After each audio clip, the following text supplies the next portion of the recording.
Voting के लिए गांव में बकायदा बड़ा सा तंबू लगाया गया था, बैलेट बॉक्स मंगाया गया था, गुप्त मतदान के लिए अलग से टेबल भी लगा था और गांव के कुछ लोग पोलिंग अधिकारी बनकर टेबल पर बैठ भी चुके थे। कहानी महाराष्ट्र के सोलापुर जिले की है। मारकड़वाड़ी गांव के लोगों ने बिल्कुल असली तरीके से वोटिंग का इंतजाम किया था, लेकिन बैलेट वाली ये वोटिंग शुरू होती तो उससे पहले ही पुलिस ने रोक लगा दी। इस सियासी कहानी को कवर करने हमारे रिपोर्टर सुनील दीवान भी पहुंचे थे। ईवीएम में गड़बड़ी होने की आशंका लेकर सोलापुर जिले के माळशिरस तहसील में आज बैलेट पे वोटिंग होने वाला था, लेकिन प्रशासन ने यहाँ जमावबंदी का आदेश लागू कर दिया। इसी वजह से अगर कोई वोटिंग के लिए आएगा तो उसके ऊपर केस कर दिया जाएगा, ऐसा बोला गया था। इसलिए जो वोटिंग करने के लिए यहाँ के लोग आने वाले थे वो ज़्यादा संख्या में नहीं पहुँच पाए। असल में कहानी ये है कि मारकड़वाड़ी गांव पड़ता है महाराष्ट्र के माळशिरस विधानसभा क्षेत्र में। इस सीट से शरद पवार की एनसीपी के उम्मीदवार उत्तम राव जानकर की जीत हुई है।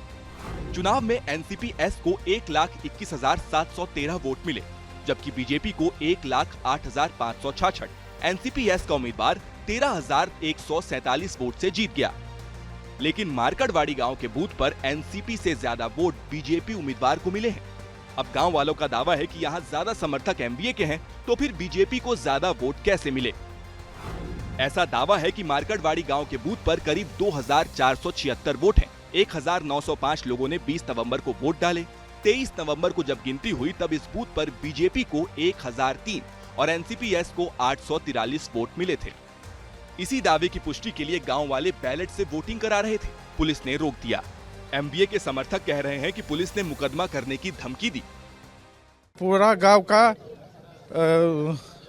बैलेट के ऊपर मतदान लेने का पूरा इंतजाम हो गया था, लेकिन प्रशासन ने पूरा काम बिगाड़ दिया, नहीं तो दूध का दूध और पानी का पानी हो जाता था।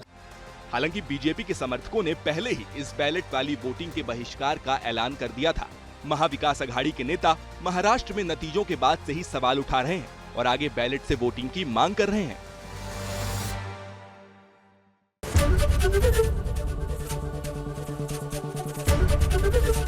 एबीपी गंगा, खबर आपकी, जुबान आपकी।